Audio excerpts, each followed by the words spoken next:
안녕하세요. 오늘도 사연살롱을 찾아주셔서 감사합니다. 저는 결혼 5년 만에 신우 때문에 이혼한 30대 후반 여성입니다. 살다 신우 때문에 이혼한 여자가 나 말고 또 있을까? 그런 생각을 하며 지냈던 시간들이 많았는데 이곳 사연살롱의 사연을 듣다 보니 저와 비슷한 경우가 적지 않은 것 같아서 신기하고 또 위안이 될 때가 많았어요. 그래서 내내 남의 사연만 듣다가 이제야 저도 제 이야기를 하고 싶다는 용기가 생겨 이렇게 사연을 신청하게 되었는데요. 솔직히 이혼하고 정말 입에 침이 마르도록 떠들고 다녔던 제 이혼 얘기였는데 다시금 그때의 기억을 떠올리려 하니 벌써부터 열이 팍팍 오르는 것 같아요. 그만큼 제가 이혼할 때 답답하고 억울했거든요. 특히 다른 사람도 아닌 남편이 저를 믿지 못해 그 점이 가장 실망스럽고 유감인 부분이었는데 여기서 한 가지 더 유감인 부분도 있어요. 다른 사연들을 들어보면 대부분 여자 쪽에서 이혼을 요구했던데 저의 경우는 달랐거든요. 남편은 자기 동생을 미워하는 저를 더는 봐줄 수 없다며 이혼하자고 했고 물론 저는 그때 매달릴 생각이 전혀 없었기 때문에 남편이 가지고 온 이혼 서류에 도장을 찍었죠. 그러면서 얼마 되진 않아도 준다는 위자료까지 야무지게 챙겨 그 남자와 그 집구석과의 인연을 끊어버리게 되었는데요. 인생은 타이밍이라고 제가 이혼을 한 시점이 나중엔 신의 한 수였다는 걸 알게 되었어요. 왜냐하면 제가 이혼한 뒤 남편과 그 식구들에게는 엄청난 일이 벌어졌거든요. 그때야 비로소 사는 내내 답답하던 제 마음이 풀어지는 것 같았는데 훗날 저랑 헤어질 때는 그렇게 당당하기만 하던 남편과 시어머니가 저를 찾아와 자기들 좀 도와달라 사정을 하기도 하더라고요. 그때는 솔직히 너무 고소했어요. 게다가 이젠 그들과 아무 사이도 아니라는 것이 그렇게 좋을 수가 없었는데요. 그러게 제 말을 진작에 믿고 따랐다면 얼마나 좋았겠어요.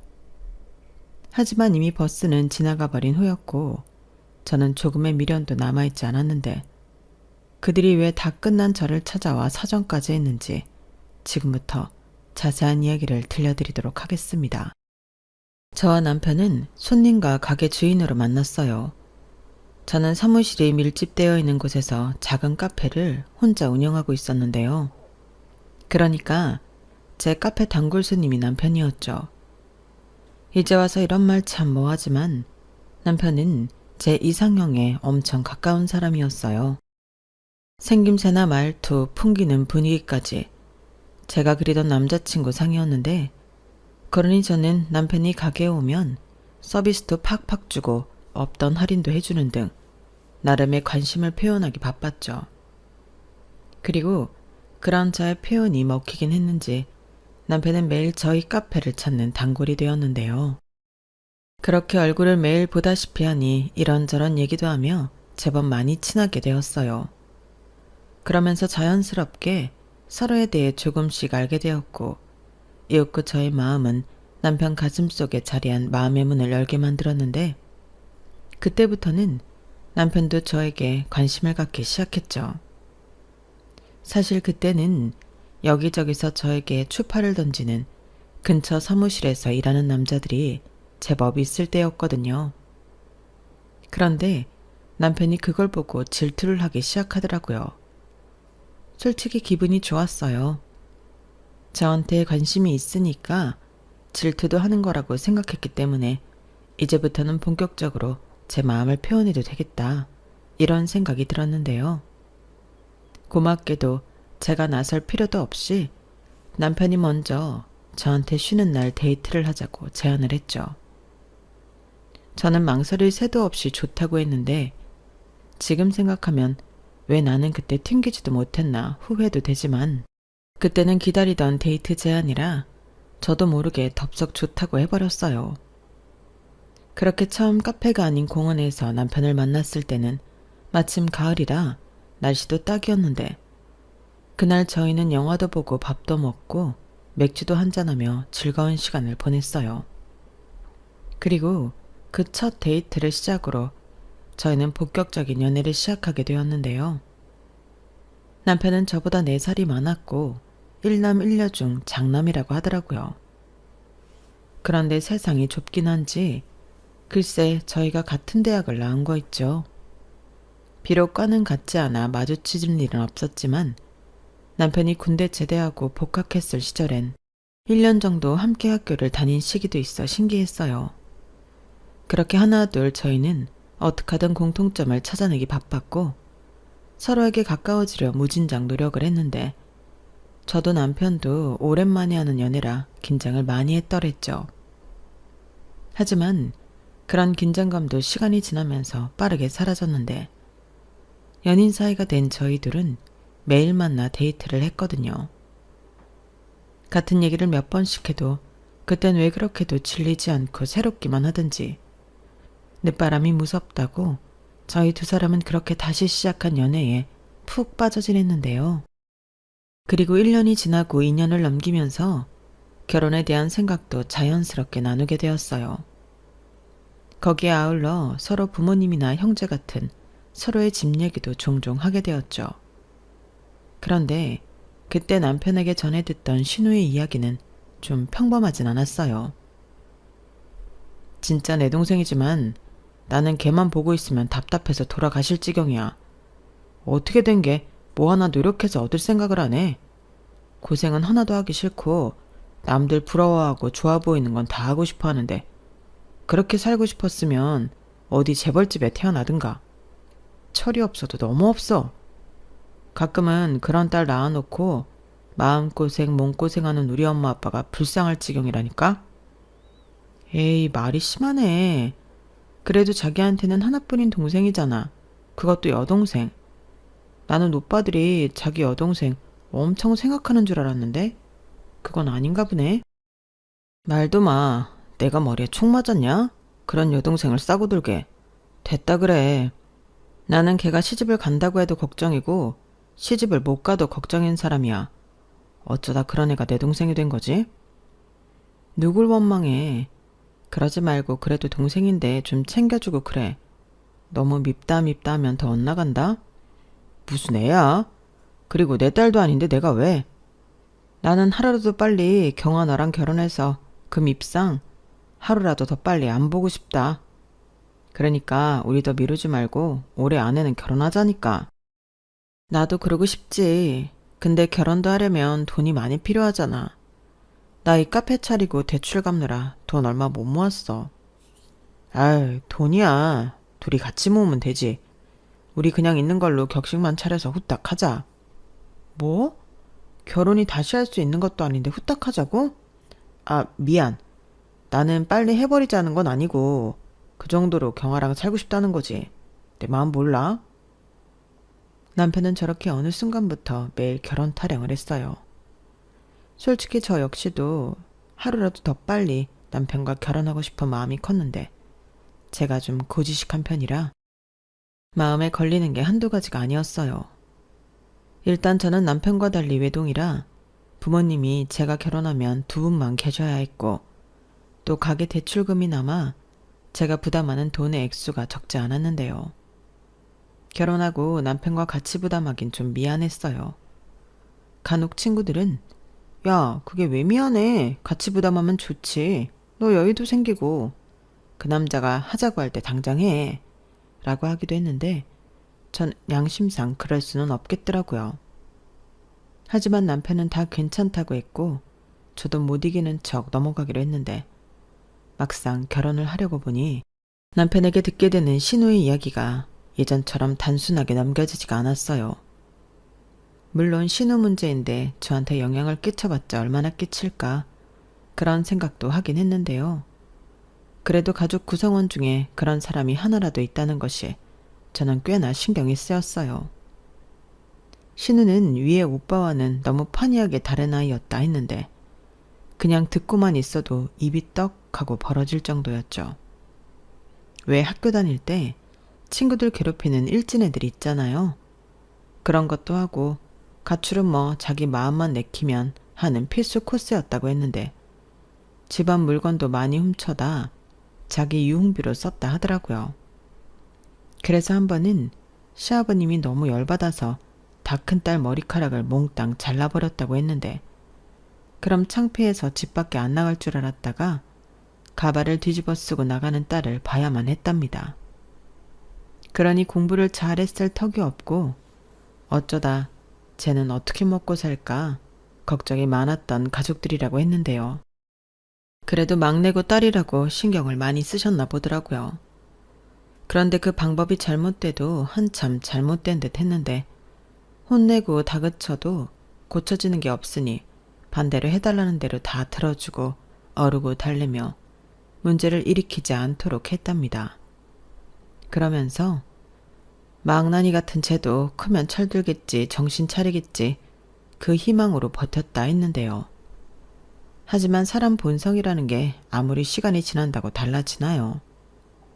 신우는 어른이 되고 나서는 가출은 하지 않았지만 몸만 컸지 하는 짓은 어릴 때랑 똑같아서 뭐든 때를 써서 얻고 싶은 걸 얻어냈다고 했어요.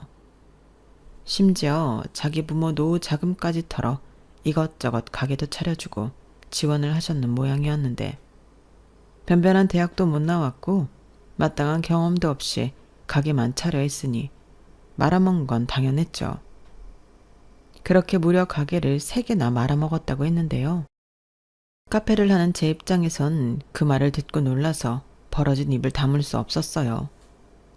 그 가게 셋 중에 카페도 있었거든요.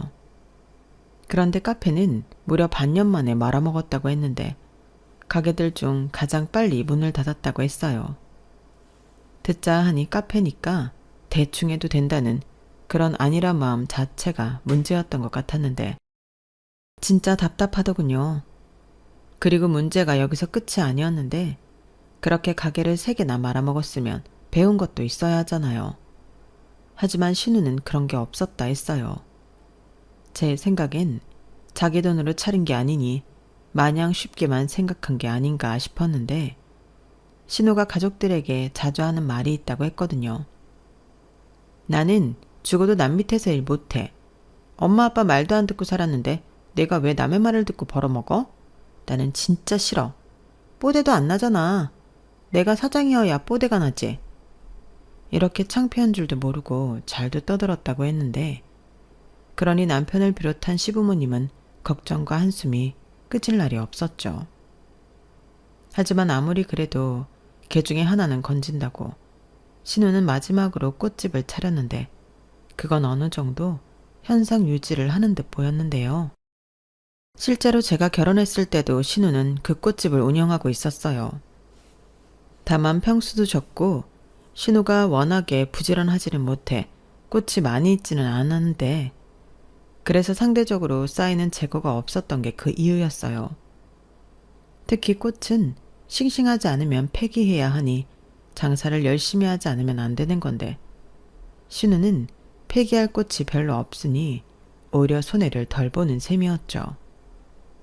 그렇게 문제가 많은 신우였기에 남편은 늘 아무렇지 않게 제 앞에서 자기 동생 욕을 했고, 전에는 그래도 동생이니 잘해주라고 신우 편을 들던 저도 상황을 알게 되면서 그 말을 못하게 됐어요. 오히려 그런 망나니 같은 동생을 싸고 돌지 않는 남편이 다행이라고 생각했는데 그것도 아니더군요. 그걸 알았을 때는 결혼을 결심하고 남편이 모았다는 돈의 액수를 들었을 때였는데, 저는 당연히 저보다 남편이 돈을 더 많이 모았을 거라고 생각했거든요. 그러니 저렇게 결혼 타령을 한다고 혼자만의 착각을 했는데, 남편은 당시 모은 돈이 4천만 원가량밖에는 없었어요. 그에 반면 저는 가게세 내고 대출금 갚고 했는데도 8천만 원 정도 모았는데, 어쩌다 보니 제가 남편보다 딱 2배 많은 돈을 갖고 있더라고요. 그때 남편이 변명하듯 이야기를 해줬는데, 동생이 말아먹은 가게 중에 자기 돈도 쏠쏠하게 들어갔다고 하는 겁니다. 나는 싫다고 했는데 엄마가 하도 부탁을 하니까 어쩔 수 없었지. 그래서 얼마나 들어간 건데 그 돈은 못 받아? 바랄 걸 바래야지. 한 5천 들어갔나? 한 번에 들어간 게 아니고 처음에 1,000만 원, 그 다음에 3천만 원, 그리고 지금 그 꽃집 있잖아.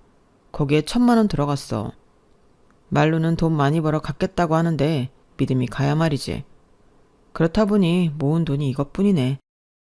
말로는 동생 엄청 욕했으면서 그래도 그 큰 돈을 계속 빌려줬구나. 그래도 동생이다 이거야? 아까 말했잖아. 나는 싫다고 했는데 엄마가 하도 앓는 소리를 하니까. 내가 그 돈 안 해주면 그 기집애가 엄마 아빠를 얼마나 달달 볶겠어.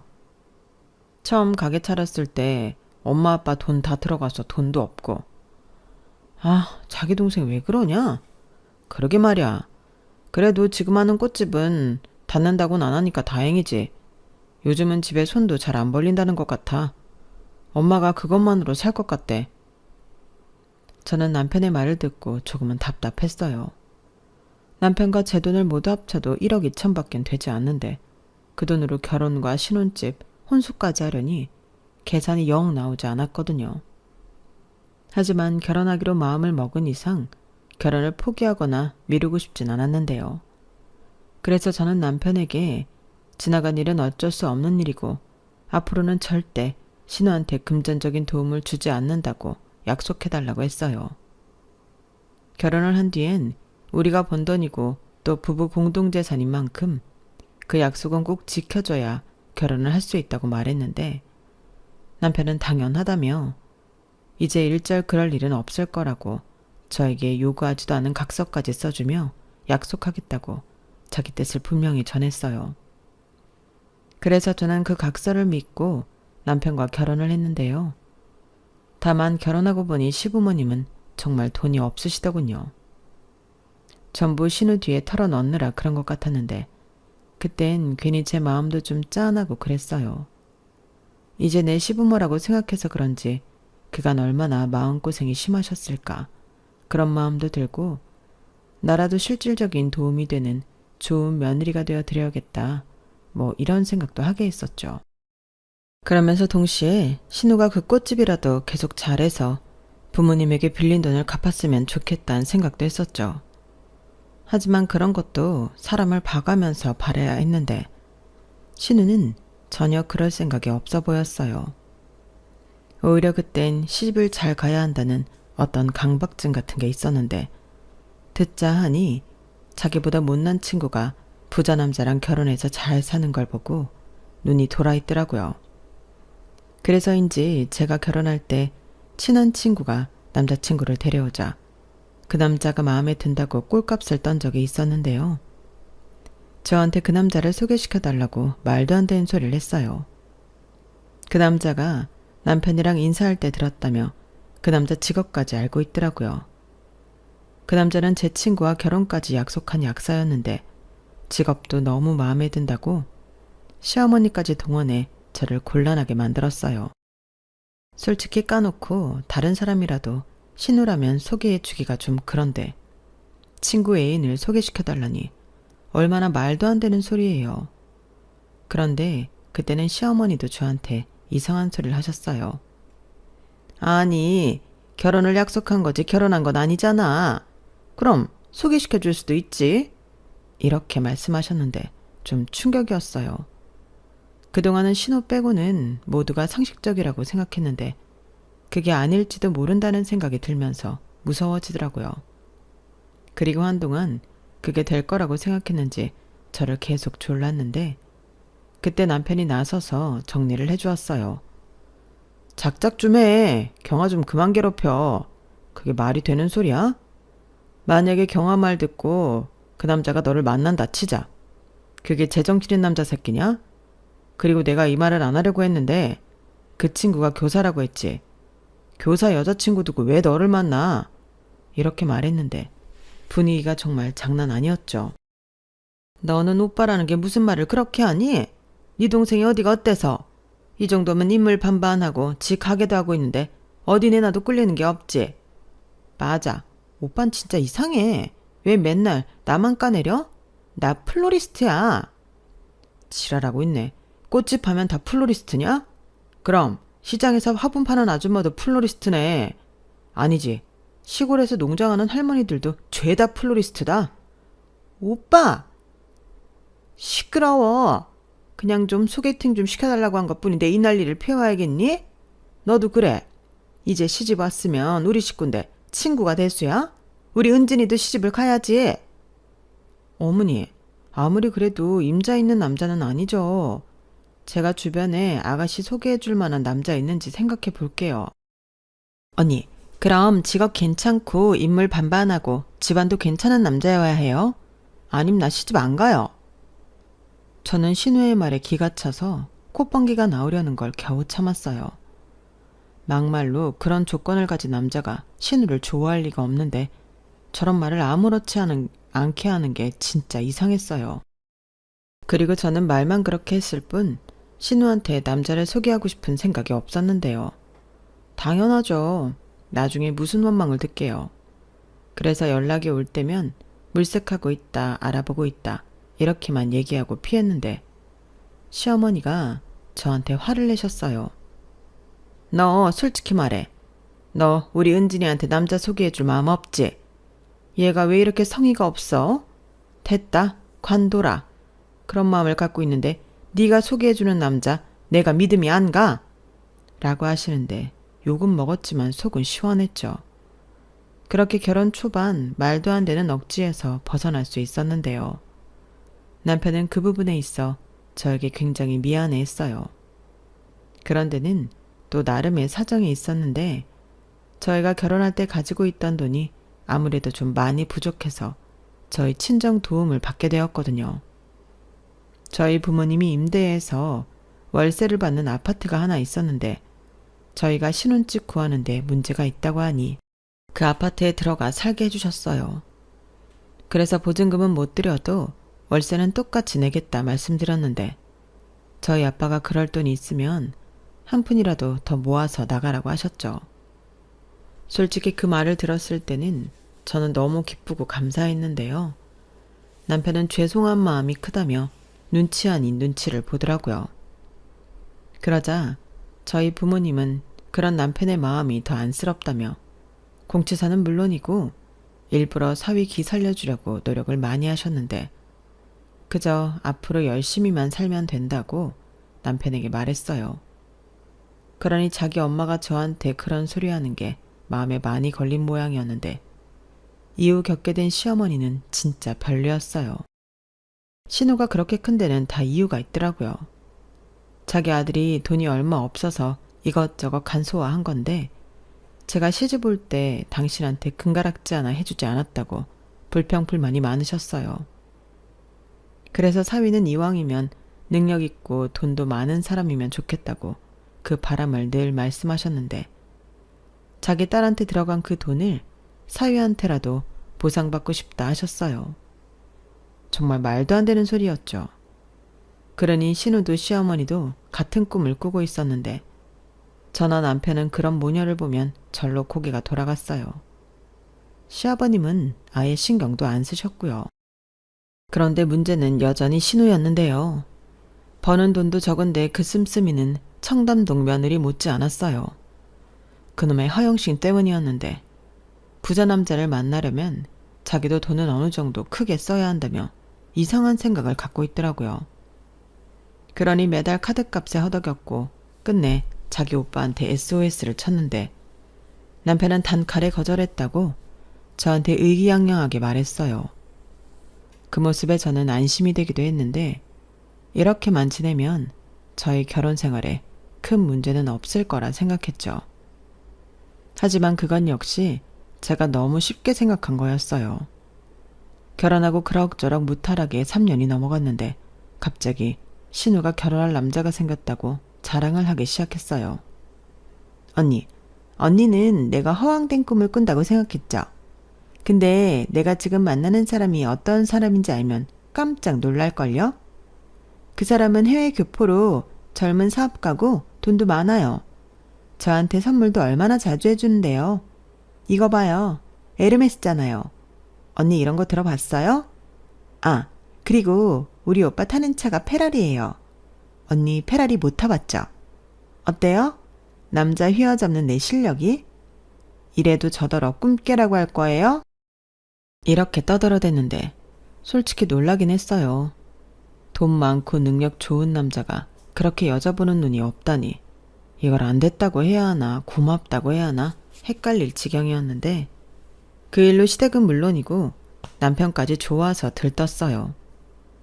남편 말로는 이제야 알턴니가 빠지는 것 같아서 기분이 좋은 거라고 했는데 제가 보기엔 아니었죠. 미우나 고우나 자기 동생이라고 좀 괜찮은 남자에게 시집을 가는 게 좋은 것 같았는데요. 저는 그 모습만 봐도 좋았어요. 어찌되었든 잘된 일이니까요. 그런데 그런 마음도 잠시 그 남자를 실제로 보던 날 저는 소위 말하는 사짜 냄새를 진하게 맡았는데 말하는 뽐새도 그렇고 자기 자랑만 엄청 하는 게 비호감이더라고요. 하지만 저만 그럴 뿐 시댁 분위기는 거의 뭐 잔치 분위기였는데 벌써 시어머니는 동네방네 예비사위 자랑을 엄청 하고 다니신 것 같았어요. 거기에 신우는 한참 들떠서 그 남자가 자기한테 푹 빠져 사족을 못 쓴다느니 그래서 하루라도 빨리 결혼을 하자고 안달이 났다느니 일부러 저 들으라고 더 오바를 하는 것 같았는데 자기는 어쩌면 신혼살림은 뉴욕에서 할지도 모른다고 설탕을 포대로 먹은 듯 제정신이 아니었어요. 그런데 그런 딸을 보고 있으면 너무 그렇게 들뜨지 말라고 해야 할 시어머니는 오히려 저에게 있잖아. 그때 약사라는 네 친구 애인 소개 안 받길 너무 다행이지 않니? 그때 소개받았으면 어쩔 뻔했어. 이렇게 더 괜찮고 조건 좋은 남자가 우리 은진이를 좋다고 하는데 그런 거 보면 인연은 다 있는 것 같다. 나는 이제야 밤에 팔 뻗고 잘 수 있을 것 같아. 라고 하셨는데 저는 그냥 네 라고만 했어요. 심증은 그 남자가 사기꾼 같은데 그 말을 했다가는 두 모녀가 저를 가만두지 않을 것 같아서 그냥 입을 꾹 다물기로 했죠. 그리고 그 사기꾼 같은 남자는 시댁에선 이미 사위가 되어 윤서방이라는 호칭으로 불렸는데 남편도 똑같이 윤서방이라고 불러 저를 당황하게 만들더라고요. 하지만 그때도 저는 참았는데 자기 동생이 좋은 남자 만났다고 생각하는 남편에게 뭐라고 할 수는 없겠더라고요. 그러던 어느 날이었어요. 갑자기 신우가 주말에 부모님 빼고 우리 부부와 자기 커플만 만나 시간을 갖자고 했는데요. 젊은 사람들끼리 한번 뭉치자고요. 그이가 그랬으면 좋겠다고 해서. 우리 뉴욕 가면 얼굴 자주 못 보잖아요. 라고 하는데 솔직히 별로 그러고 싶진 않았지만 알겠다고 했어요. 분명 남편도 들으면 그러고 싶어 할 텐데 이렇게 된 거 쿵짝이나 맞춰주자 이런 심상이었죠. 그런데 분위기 좋은 레스토랑에 저희 부부를 초대한 그 남자는 처음엔 정중하게 예의를 차리는가 싶더니 이윽고 자기가 교육 관련 콘텐츠 사업을 한다며 떠들어대기 시작했고 미국에 본사가 있다느니 어디에 특허를 받은 커리큘럼이니 하며 그 자리를 순식간에 사업 설명회 자리로 만들었는데요. 일단 그 모습에서 저는 별로였어요. 그런데 곧이어 그 남자가 저희 남편한테 투자를 생각해보라 권했고 저는 그 소리에 화들짝 놀라서 아니라고 나서서 거절을 했어요. 그러자 그 남자가 에휴, 걱정하지 않으셔도 돼요. 솔직히 남한테 얘기하는 거 아까워서 형님한테 얘기하는 거예요. 어차피 우린 가족이니까. 왜 그런 말 있잖아요. 그렇게 좋으면 지가 하지. 이런 말처럼 그냥 우리가 하자고요. 이거 진짜 돈을 쓸어 담는 사업이에요. 벌써 미국에서는 대박이 났고 이번에 아시아 시장으로 넓혀가는데 나랑 우리 형이 한국 사람이라 한국부터 하는 거라니까요. 이거 글로벌 교육 사업이에요. 이런 소리로 남편 정신을 빼놓으려 하는데 저는 그럴 돈이 없다고 단칼에 거절해 보였어요. 그러자 남편이 그때는 어색하게 웃으며 넘어갔는데 집에 와서는 뭘 그렇게 정색하냐며 들어보니 괜찮은 것 같다고 저더러 투자를 하자고 저를 설득하려 하는 게 아니겠어요? 저는 당연히 됐다고 정말 사기꾼 같지 않냐며 싫다고 했는데 남편은 그럼 자기 동생이 사기꾼이랑 결혼을 하는 거냐고 기분 나빠하더군요. 순간 저도 아차 싶긴 했는데 제 느낌은 그랬기에 거기에 대고 아무 말도 하지 못했어요. 그렇게 저는 남편과 거리가 생겼고 남편은 불쾌하다는 듯 저와 밥도 먹지 않으려 했는데 난감했죠. 그리고 그 일의 시작으로 제가 이혼까지 하게 될 줄은 그땐 꿈에도 몰랐는데요. 그런 와중에 엄청난 우연도 있었어요. 글쎄, 저희 카페에 그 남자가 손님으로 왔었거든요. 보아하니 알고 온 건 아니고 근처가 사무실이라며 손님이랑 와서 장장 2시간 동안 이야기를 했는데 그때도 얼핏 들어보니 투자 권유를 하고 있었어요. 그러니까 남한테 얘기하는 게 아깝다는 건 순 거짓말이었는데 괜히 저한테 와서는 친한 척을 엄청 하더라고요. 그러면서 저기 빵이나 케이크 같은 것 좀 서비스로 주시면 안 돼요? 가족인데 라고 넋살을 부렸고 저는 황당했지만 몇 개 챙겨줬네요. 싫다고 하면 괜히 또 필요 없는 말을 오고 가야 하니 그런 게 싫었거든요. 그래서 먹고 떨어지라는 뜻에서 챙겨주고 빨리 가라 빨리 가라 마음속에서 주문을 외우고 있었죠. 그 이후에도 걸핏하면 제 카페에 와서는 공짜 커피와 디저트 메뉴를 부탁하더군요. 너무 어이가 없었죠. 돈도 많다고 하더니 무슨 공짜를 그렇게 밝히나요? 그래서 저도 커피는 줘도 디저트 메뉴는 안 된다고 딱 잘라 거절했어요. 이게 저희 카페 한정 메뉴라 무리로 계속 나가기에 무리가 있거든요. 아무리 가족이라고 해도 오늘부터는 어려울 것 같아요. 가족이니까 더 이해해 주셔야죠. 저희 카페에 자주 와주시는 건 감사하지만 이 이상 부담은 안 주셨으면 좋겠습니다. 이렇게 말하곤 그 남자가 얼굴이 새빨개지더니 알겠다고 하더라고요. 하지만 무슨 남자가 쫌생이 같은지 자기 여자친구인 신우이한테 고세를 못 참고 일러 바쳤고 신우는 전화로 저한테 이렇게 따졌어요. 언니, 진짜 치사하다. 그깟 케이크 나부랭이가 얼마나 비싸다고 우리 그이한테 그런 창피를 줘요? 우리 그이가 일부러 언니 장사 잘 되라고 가게 홍보도 엄청 하고 손님들 오면 일부러 데리고 가고 그랬다는데 사람이 왜 그렇게 못됐어요? 아가씨, 지금 나더러 못됐다고 했어요? 그럼 같이 장사하는 입장에서 매일 와서 공짜 꽃 달라고 하면 아가씨는 웃는 얼굴로 매일 줄 수 있냐고요?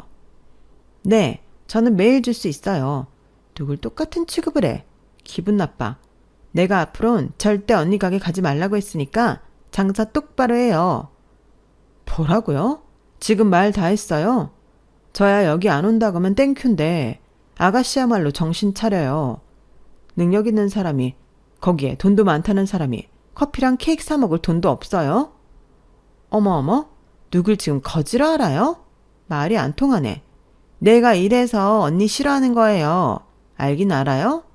아무튼 다음번엔 이렇게 안 넘어갈 거니까 조심해요. 저는 신우의 전화를 끊고 한동안 속이 부글부글 끓어서 표정 관리가 되지 않았어요. 가뜩이나 남편이랑도 냉랭한 분위기라 죽겠는데 꼴같자는 신우이한테 이딴 소리나 들으니 기분이 정말 먹었더라고요. 그리고 며칠 뒤 그 약사라는 남자랑 연애하던 친구가 드디어 결혼을 한다고 했어요.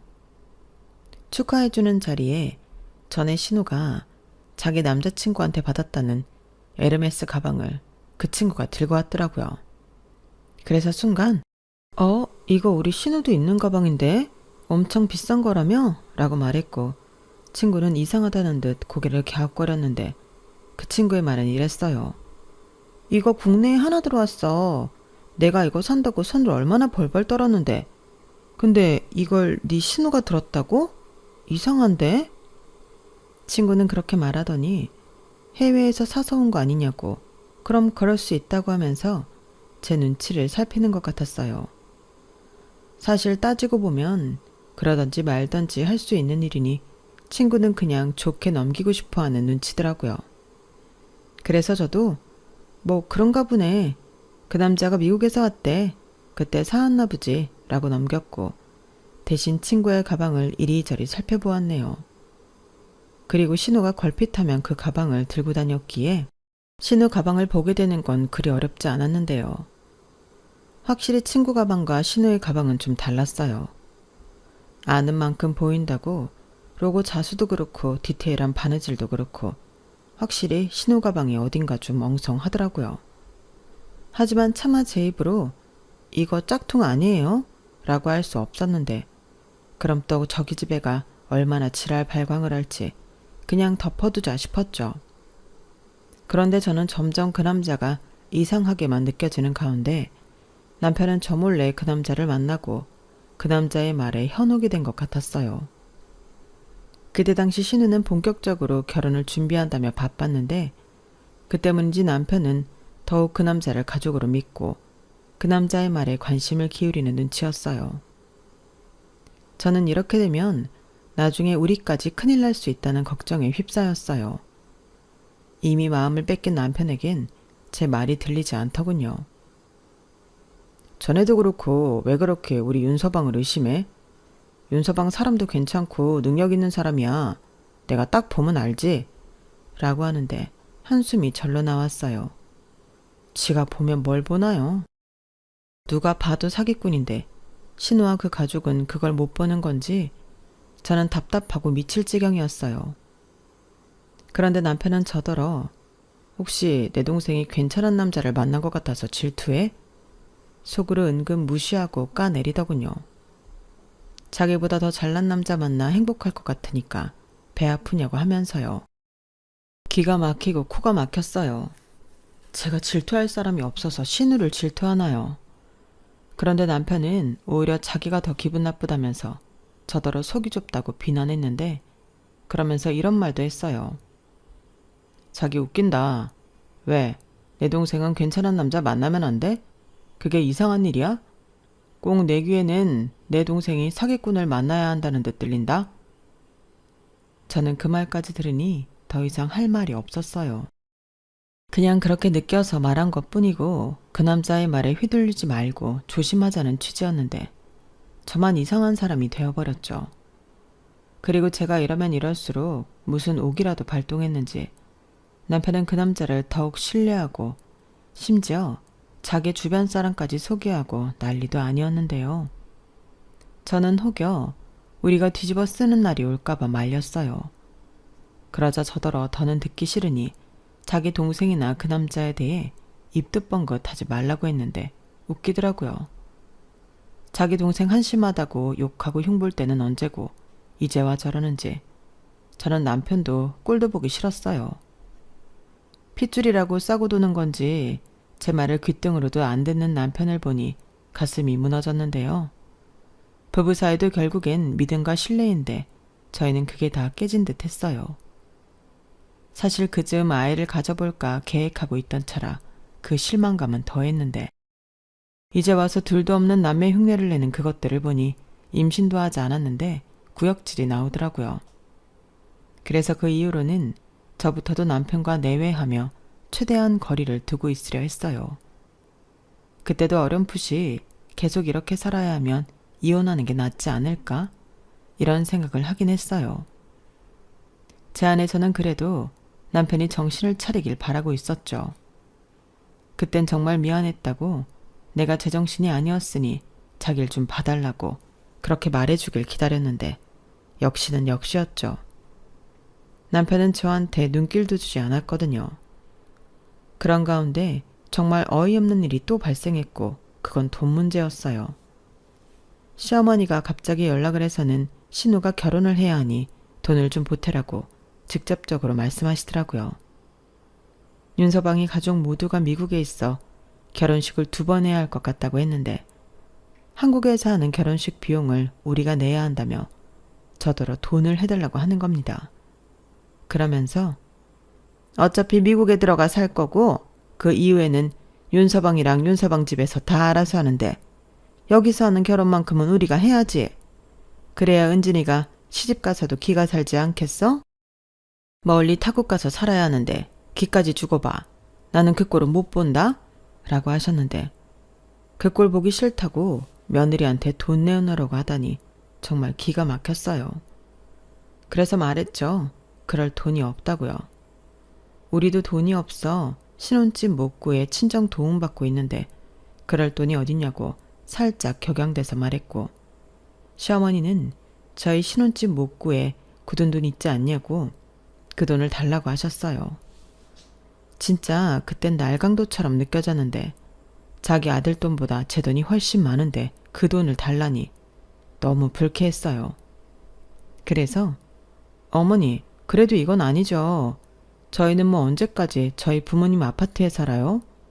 저희도 얼른 돈 모아서 이사 가야 해요.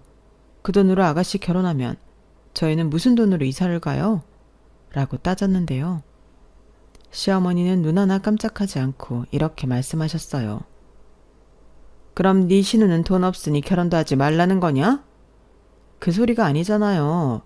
왜 신우 결혼하는데 그 돈을 저한테 달라고 하시냐는 소리죠. 됐다. 너랑은 도무지 말이 통하지 않으니 내 아들이랑 얘기하마. 좌우간 너도 그러는 거 아니야. 시집 왔으면 내 식구인데 너 은근히 내 딸이 잘 살까봐 국해하잖아. 네? 그럴 리가요. 어머니, 그건 진짜 오해세요. 시끄러워. 내가 네 진짜 속을 모를 줄 알고? 아, 신보가 그렇게 고약하니 애도 안 생기는 거다. 저는 시어머니의 말에 충격을 받았어요. 애는 남편과 합의해서 그동안 갖지 않은 건데 시어머니는 제가 애도 못 갖는다고 생각하고 있던 것 같더라고요. 그리고 자기 엄마한테 연락을 받은 남편은 어차피 통장에 있는 돈 빌려줄 수도 있는 거지 않냐고 이참에 빌려주고 더 크게 받으면 된다고 했는데 저는 그런 불확실한 일에 동조할 수 없다고 선을 그었어요. 그러자 남편은 제가 너무 답답하다며 그럼 자기 돈이라도 빼달라고 하는데 저는 그것도 해줄 수 없다고 했어요. 한 번 들어간 돈은 회수가 되지 않을 거라고 생각했기 때문에 네 돈 내 돈을 따질 필요가 없다 생각했는데요. 남편은 제가 안 된다고 하니 더 난리를 치더라고요. 그래서 제가 우리 결혼 전에 쓴 각서 잊었냐고 그동안 잘 갖고 있던 각서를 들이밀었는데 이건 그거랑 다르다고 남편은 한사코 자기 동생을 도와줘야 한다고 고집을 부렸어요. 그러면서 정 네가 싫다고 버티면 어쩔 수 없지. 우리 이혼해. 이혼하고 내 돈 다시 내놔. 라고 하는데 화가 머리 끝까지 올랐어요. 이혼을 하자고 해도 내가 해야 할 판에 이딴 소리를 내가 들었다니 이 상황을 견딜 수가 없었는데요. 저도 그때부터 이판사판이었어요. 그 사람 사기꾼 아닌지부터 확인해 봐야 되는 거 아니냐고. 네 동생은 결혼하는데 시댁 식구 얼굴도 안 보고 결혼하냐고 정신 차리라고 말해줬는데요. 역시나 제 말은 믿지 않더군요. 그저 제가 자기 동생을 질투하고 돈을 내놓기 싫어 버틴다고 생각했는데 저는 그런 소리나 들으며 그 집 며느리 노릇을 하는 게 싫더라고요. 그래서 이혼해 줄 테니 이혼 서류 가지고 오라고 했어요. 그러면서 이혼 서류에 도장 찍으면 그때 네 돈은 돌려주마 라고 했더니 그 다음날 정말로 남편이 이혼 서류를 가지고 왔더라고요.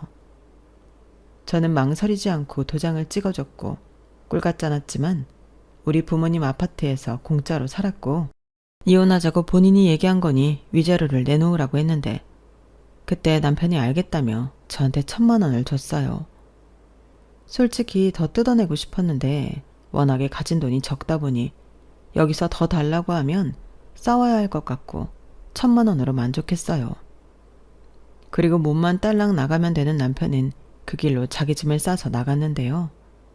신우가 결혼하기 전에 저희가 이혼을 먼저 한 꼴이 되어버렸죠. 저희는 아이도 없고 혼인 기간이 그리 길지도 않았기 때문에 이혼 절차가 간소했거든요. 게다가 협의 이혼이었기 때문에 시간을 끌 이유가 전혀 없었죠. 그러던 중 저희 카페에 자주 오시던 부동산 사장님이 저한테 하신 말씀이 있었어요. 신우의 예비 남편인 그 남자가 저희 카페 근처에 사무실이 있다고 했잖아요. 그러니 소문이라는 게 금방이었는데 부동산 사장님은 더 빨리 그리고 더 많은 정보를 갖고 계셨죠. 경아씨, 그 얘기 들었어? 저기 사무실 단지 들어오는 초입에 있는 건물 있잖아. 무슨 교포라고 했는데 글쎄 맨날 투자 설명에 뭐 그딴 거나 하더니 그게 사기였어. 네? 그 초입에 있는 건물이면 대표가 윤씨 아니에요? 맞아. 윤재호라고 했던가? 무슨 교육 콘텐츠 사업을 한다고 했는데 교육은 개뿔. 완전 투자 사기. 완전 난리 났잖아. 사기 맞아요? 사기야. 그 남자 벌써 튀었다고 하던데 아휴, 맨날 곡소리 나고 시끄러운데 경아 씨는 몰랐어? 네, 저도 요즘 정신이 없어서 가게를 닫는 날이 많았거든요. 그래, 자기 안 그러더니 무슨 일이 있어서 가게를 계속 닫고 그랬어? 한 달 넘었지. 나는 그래서 애라도 가졌나 했잖아. 그게 아니고 저 이혼했어요. 뭐? 이혼을 했다고? 여기 사무실 다니는 남자랑 결혼하지 않았나? 네, 그리고 그 사기라는 사무실 그 남자 있잖아요. 그 남자 제 전신우랑 결혼할 사이였어요. 이건 또 무슨 개가 짖는 소리야? 그 남자 유부남이야? 네, 정말이에요. 그래, 그 사무실 얻을 때 우리 사무실도 왔거든. 계약은 우리 쪽에서 안 했지만 그때 자기 와이프라고 같이 왔어. 내가 똑똑히 기억해. 아빠 하던 애도 있었는데. 뭐라고요? 진짜 가지가지한다. 이건 뭐 사기가 한두 가지가 아니네. 누군지 모르지만 자기 전신 큰일 났다. 저는 부동산 사장님들 말씀에 조금 당황했어요. 하는 일이 사기일 거란 생각은 했지만 유부남이면서 결혼 어쩌고 신우를 꼬드겼을 거라고는 생각하지 않았거든요. 게다가 제 카페와 이젠 전 남편이 다니는 회사가 가깝다 보니 이래저래 얼굴을 보게 되는 일이 종종 있었는데 저는 불편해도 외면하고 안 보려 했어요. 마음이야 당장 가게부터 옮기고 싶었지만 가게라는 게 단골 손님도 그렇고 쉽게 옮길 수 있는 게 아니거든요. 그런데 한편은 남편과 친했던 사람이 찾아와 저한테 전하지 않아도 될 이야기를 했는데 남편이 저랑 이혼을 하고 매제될 사람 사업에 투자한다며 큰돈을 대출받았다고 했어요. 그런데 그게 사기였으니 남편이 많이 힘들어한다며 은근슬쩍 저에게 그 이야기를 흘렸는데요. 저는 그러냐고 무미건조하게 대답했어요. 이혼한 마당에 별로 참견하고 싶지 않다고까지 말을 했는데 딱 봐도 남편이 뒤에서 저를 한번 떠보라고 시킨 것 같았거든요. 그래서 그런 얘기 불편하니까 하지 말아달라고 선을 확실하게 그어버렸는데 속으로는 쾌재를 불렀죠. 내가 그렇게 사귀라고 했는데 내 말을 무시한 남편과 시댁 사람들이 너무 쌤통이었어요. 저랑 헤어질 때 남편이 분명 그랬거든요. 너 나중에 나 투자 대박 나서 돈방 석에 앉고 새장가 갈 때 땅 치고 후회하지 마. 이렇게 말했는데 후회는커녕 너무 다행인 거 있죠? 타이밍도 어쩜 그렇게 딱 일 터지기 전에 이혼 서류에 도장을 찍었는지 이거야말로 하늘에서 조상신이 도왔다고 말해도 과언이 아니었는데 남편은 거꾸로였죠. 자기 갖고 있던 돈도 다 날리고 빚까지 져서 빚더미에 올랐으니 아주 패가망신했을 텐데 그때 한편으로 궁금한 게 하나 있었어요. 유부남이라는 그 남자가 돈 가지고 튈 때 과연 신우는 어떻게 되었을까? 그게 너무 알고 싶더라고요. 하지만 이혼한 마당에 직접적으로 물어볼 수는 없었고 신우가 하던 꽃집 근처에도 가봤는데 가게는 이미 문이 닫혀 있었어요. 그리고 임대문이라고 붙어있는 걸 봐서는 가게도 접은 것 같았는데요. 제가 걸음을 옮기려는 순간 시어머니와 마주치게 되었죠. 정말 어색하고 죽을 것 같더라고요. 그런데 시어머니는 달려와 제 손을 꼭 잡았는데 무슨 동아줄이라도 잡은 듯 제 손을 아주 꼭 잡으셨어요. 잘 왔다. 너도 우리 걱정돼서 온 거지? 네? 그럴 리가요. 아니에요. 아니라고 해도 네 마음 다 알아. 네가 우리를 좀 걱정했어? 그때 네 말을 들었어야 했는데 그놈이 그렇게 악질적인 사기꾼인 줄도 모르고 우리 딸 인생 어쩌면 좋니? 왜요? 결혼식 올렸어요? 결혼식은 무슨 그놈이 글쎄 애 딸린 유부남이란다. 아주 사기를 쳐도 어떻게 그런 걸 사기치니? 아 그러게요. 가족이니 뭐니 그런 말 할 때 알아봤어야죠. 그러게나 말이다. 네 말을 들었어야 했는데 우리 집 그놈한테 다 털렸어. 결혼자금이다 투자자금이다. 집까지 담보 잡아서 돈 끌어다 썼는데 이를 어쩌면 좋니? 평소에 저는 촉이 좀 좋은 편이에요. 시어머니가 저런 말씀을 하는데 이건 나더러 도와달라고 덫을 놓는 거구나. 딱 감이 오더라고요. 그래서 시어머니 손을 얼른 뿌리치고 유감이라고. 근데 이제 다 지난 일이니 저랑은 상관없는 말씀이라고 도망치듯 그 자리를 피했는데 그 다음날 남편이 무슨 소리를 들었는지 제 카페에 자기 엄마를 데리고 나타났어요. 그때는 마치 저승사자를 본 듯 저도 깜짝 놀랐는데 남편이 다짜고짜 무릎을 꿇고 빌기 시작하더라고요. 자기들 전부 길거리에 나앉게 생겼다며 저도 도와달라고 했는데 제가 미쳤나요? 싫다고 바로 거절했죠. 그러자 그럼 자기가 줬던 위자료라도 돌려달라고 하는데 어이가 없었습니다. 누가 위자료를 줬다가 뺐나요? 자기가 저랑 이혼할 때 자기는 더 큰 돈 벌 거라고 선심 쓰듯 줘놓고 이제 와서 그 돈이 아쉬워 저러는 꼴을 보니 웃기더라고요. 그러면서 남편도 시어머니도 자기 동생 자기 딸 탓만 하며 욕을 하는데 이 모든 게 다 자기들이 아닌 신우 때문이라고 화살을 돌리기 바빴어요. 그 모습을 보는데 진짜 마음이 안 좋더라고요. 자기들한테 이익이 될 때는 그렇게 싸고 돌더니 이젠 그 탓을 하면서 이런다는 게 제 가족이 아니라 다행이라는 생각마저 들었는데요. 이유가 뭐가 됐든 제 대답은 똑같았어요. 싫다는 거였죠. 그리고 또다시 제 가게에 와서 궁상을 떨면 그땐 영업방해로 경찰에 신고한다고 엄포를 놨는데요. 남편은 자기 돈만 내놓으면 여기 올 일 없다고 큰소리 쳤어요. 그래서 그게 왜 네 돈이냐고, 위자료를 줬으면 내 돈이라고, 정 그렇게 가져가고 싶으면 법으로 하라고 하며 경찰에 신고를 했어요. 아마 그 인간도 알았던 것 같아요. 저한테 준 그 알량한 돈을 받아낼 수 없다는 걸요. 그러니 이렇게 생떼를 부리는 건데 저를 만만하게 본 것 같아 더 기분이 나빴어요. 그리고 그때가 가게 계약이 끝나서 연장을 할지 말지 고민해야 할 시점이었는데요. 저는 과감하게 연장을 안 하기로 마음먹었어요.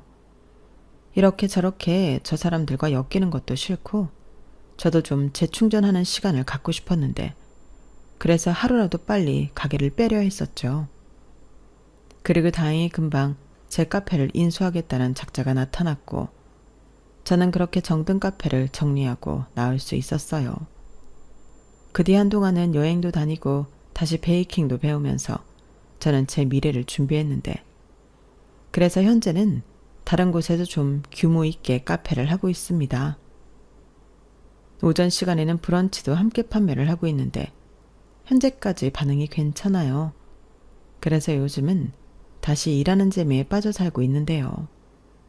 저는 단언컨대 누구들처럼 허황된 꿈에 매달리지 않고 제 힘으로 제 인생을 책임지고 살 겁니다. 세상엔 거저러 얻는 건 없다고 생각하거든요.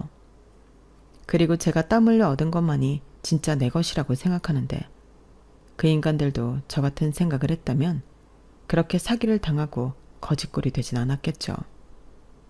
다행히 그 난리 이후 저는 그 인간이 어쩌고 사는지 모르고 지내고 있는데 앞으로 영원히 모르고 살길 바라는 바입니다. 한때는 제 이상형이라 좋아했고 또 결혼해서 행복한 가정을 꿈꾸기도 했지만 우리는 백년해로와 인연은 아니었나 봐요. 한편으로는 그게 좀 씁쓸하기도 한데 어쩔 수 없죠. 다음을 기약하는 수밖에요.